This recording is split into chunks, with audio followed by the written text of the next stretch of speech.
parles de quoi dans ton podcast? De sexe ou quoi? Alors oui, mais pas que. Mais tu vas parler de quoi en fait? Des femmes qui ont la quarantaine flamboyante? Oui, mais pas que. T'es née en quelle année, toi? Celle du choc pétrolier. Ah, tu pourrais largement être ma mère, en fait. Cette jupe en léopard, je peux la porter? Tu veux dire encore la porter? Ce podcast a été rendu possible grâce à Firmament Store, le concept store des femmes enceintes et allaitantes, mais pas que enceintes, parce qu'on a envie de tout acheter pour faire plaisir aux futures mamans.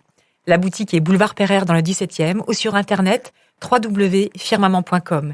Un grand merci à Marguerite et à toute l'équipe. Et en même temps, fuck. Et en même temps, fuck. Et en même temps, fuck.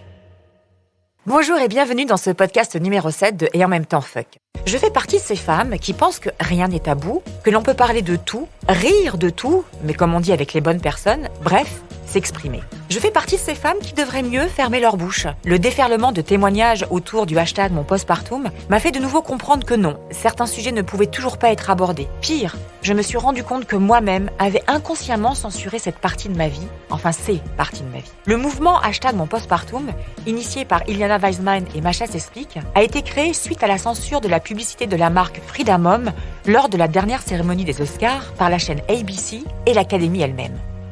Si nos actrices américaines plaident, et c'est heureux, tantôt pour la mixité des réalisateurs et réalisatrices que pour l'égalité des salaires dans le milieu du 7e art, il ne faudrait pas pousser le puritanisme américain non plus dans les orties. Montrer et promouvoir une couche pleine de sang et de lochis d'une maman qui vient de mettre au monde un enfant, no trespassing. Mais restons objectives, le déni du postpartum n'est pas sectaire géographiquement. En France aussi, dans les publicités, le sang des protections périodiques a majoritairement été du sang bleu. Le rouge, le sanguinolent, c'est mal. Et pour certains, impur. Mais que gardons-nous de ce moment si particulier? Déjà, une méconnaissance absolue de ce qui va se passer. Si nos grossesses sont bien trop médicalisées, surtout quand on parle de grossesse tardive, voire grossesse gériatrique comme on a pu l'entendre, on s'attarde surtout sur l'aspect très fonctionnel de notre utérus. On vérifie la santé du bébé avec les 3 échographies. On fait des prises de sang régulières pour vérifier toxo, diabète gestationnel et pour nous les quadras. On vérifie tous les petits chromosomes de l'enfant avec des aiguilles d'une taille assez insoutenable. Mais qui a bénéficié avant l'accouchement de consignes, de conseils, de mise en garde du gynécologue ou du corps médical sur ce qui allait arriver à notre ventre dès qu'on aurait expulsé de nos entrailles ce petit gigot tout sanguinolent?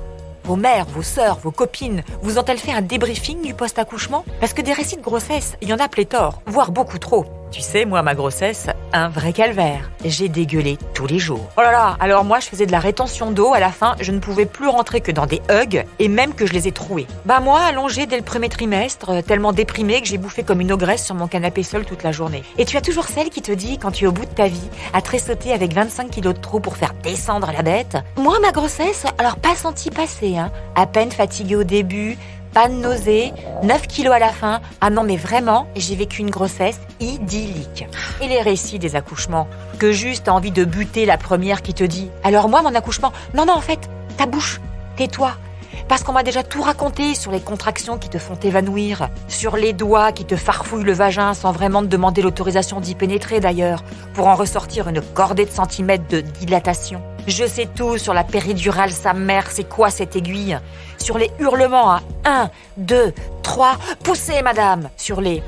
Je crois que j'ai déféqué en même temps que j'ai expulsé, mais vu l'état du champ de bataille, j'ai un doute. J'ai entendu ces accouchements dystociques de ceux qui commencent le lundi pour une délivrance le vendredi. Bon ok, ça c'est mon accouchement. Et puis tu as toujours celle qui te dit quand tu viens de perdre les os, au moins en 3 heures c'était plié, hein. À peine j'ai dû pousser. Et puis sans péridurale bien sûr. Avons-nous, nous les femmes, fait en sorte que cette question du postpartum ne soit pas posée? Parce que de facto, considérée comme inexistante, comme un non-état. Bien sûr, entre maman et future maman, aujourd'hui, on parle quand même de suite de couches, d'épisiotomie, un petit peu d'hémorroïdes, on parle cicatrices de césarienne, on parle seins qui font mal et douleur et plaisir de l'allaitement. Et si je dois comparer mon accouchement de 1994 avec celui de 2013, je me souviens de la grand-mère de mon aîné m'amenant sans un mot, très discrètement, une bouée gonflable à la maternité pour que je puisse m'asseoir. Savait-elle si j'avais eu une épisiotomie? Sûrement pas. Pas plus que le papa d'ailleurs. On ne parlait pas du tout de ces choses-là. Et en même temps, fuck. Et en même temps, fuck. Donc on pourrait dire malgré tout qu'il y a un avant, un après. Mais Il reste certain que le corps médical, dans sa généralité, délaisse le corps de la femme quand ce dernier a accompli sa mission procréatrice.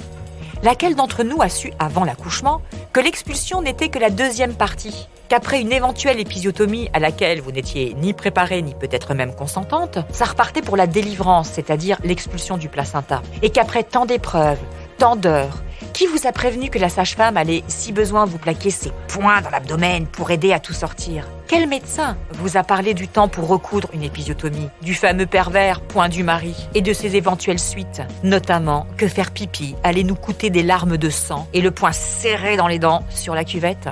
On parle de sexe ? Next time, baby. Quel gynéco vous a dit que les hémorroïdes allaient nous pourrir la vie et qu'on redoutait d'aller à la selle sous peine non seulement de faire péter la cicatrice de l'épisio, un fantasme complètement idiot mais tenace, pas pouvoir relâcher ses sphincters, de tout retenir et de devenir the constipé et imaginer, encore un fantasme tenace, de terminer sa vie pourrie de l'intérieur par ses excréments. Vous trouvez que j'exagère ? Eh bien à peine. Courez lire les récits sur les réseaux sociaux, #monpostpartum. L'équipe qui m'a vu accoucher pendant 5 jours à Port-Royal a été exceptionnelle. Mais l'équipe qui, une semaine plus tard, m'a revue aux urgences parce que je me vidais littéralement de mon sang, a haussé les épaules, déjà fatiguée par cette mère qui les dérangeait sûrement pour rien. Quand l'interne a vu les flaques de sang que j'ai éjectées au sol, le temps d'aller m'asseoir sur le fauteuil d'échographie, elle a certes un petit peu changé de tête. Bah ouais, doc, j'ai pensé à une hémorragie interne. Oui, j'ai fait comme tout le monde, j'ai acheté des couches pour adultes incontinents, mais clairement pas suffisantes quand même. Pourquoi cette non-information ? À ces questions, les initiatrices du #monpostpartum ont reçu des réponses du type « On ne veut pas faire peur aux femmes ». Sous-entendu, possible pour qu'elles ne renoncent pas à leur fonction première, c'est-à-dire enfanter. Mais guys, peur de quoi ? Si on m'avait prévenu de la déferlante de sang, j'aurais eu moins peur justement de ces steaks, soyons franches, qui peuvent vous sortir du bide. J'aurais anticipé les achats de culottes. Conclusion, j'ai pourri les caleçons de l'homme parce que contenir une couche pour adulte dans un shorty, c'est pas possible. J'aurais eu moins peur parce que prévenu. Et puis psychologiquement, quid du baby blues ?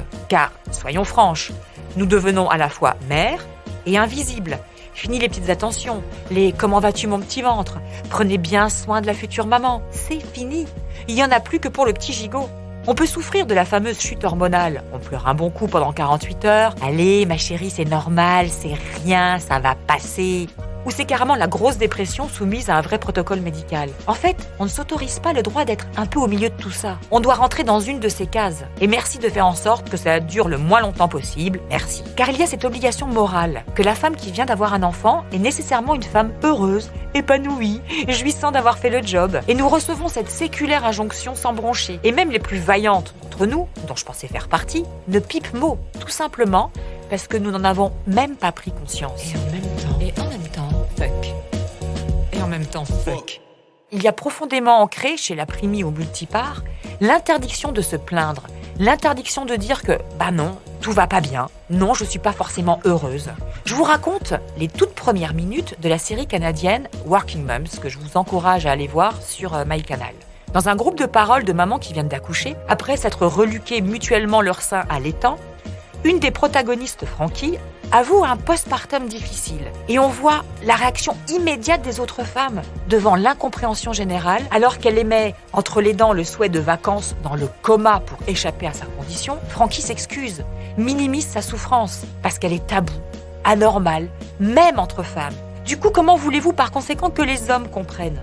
Il y a juste une chose qui peut vraiment me rassurer. Si vous, auditrices, parce que là, les hommes sont déjà en PLS, vous avez eu le courage d'aller au bout de ce podcast, supportant le sujet en lui-même et toutes ces images très fortes, c'est qu'il y a un espoir de transmission. C'est que vous allez pouvoir éduquer vos filles en leur apprenant qu'être mère peut être un chemin compliqué et qu'elles seront libres d'exprimer leur désarroi et d'acheter des vraies couches postpartum. C'est que vous allez pouvoir aussi éduquer vos garçons à ce qu'ils revendiquent les mêmes congés pater, leur expliquer qu'il ne faut pas aider sa femme tel le héros descendu de son cheval, mais comme un acte normal, anodin, à 50-50. Et nous serons, nous, génération 70, peut-être cette génération de mères à avoir su parler, avoir su transmettre aux femmes, à nos enfants, les conditions globales, sans filtre, sans tabou, pour devenir une mère, ou pas, et en même temps fuck. Vous avez aimé mon billet d'humeur ? Likez, partagez et abonnez-vous.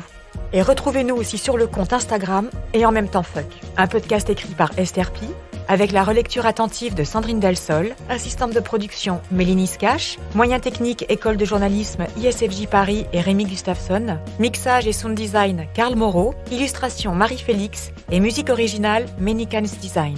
Et en même temps, fuck. Et en même temps, fuck.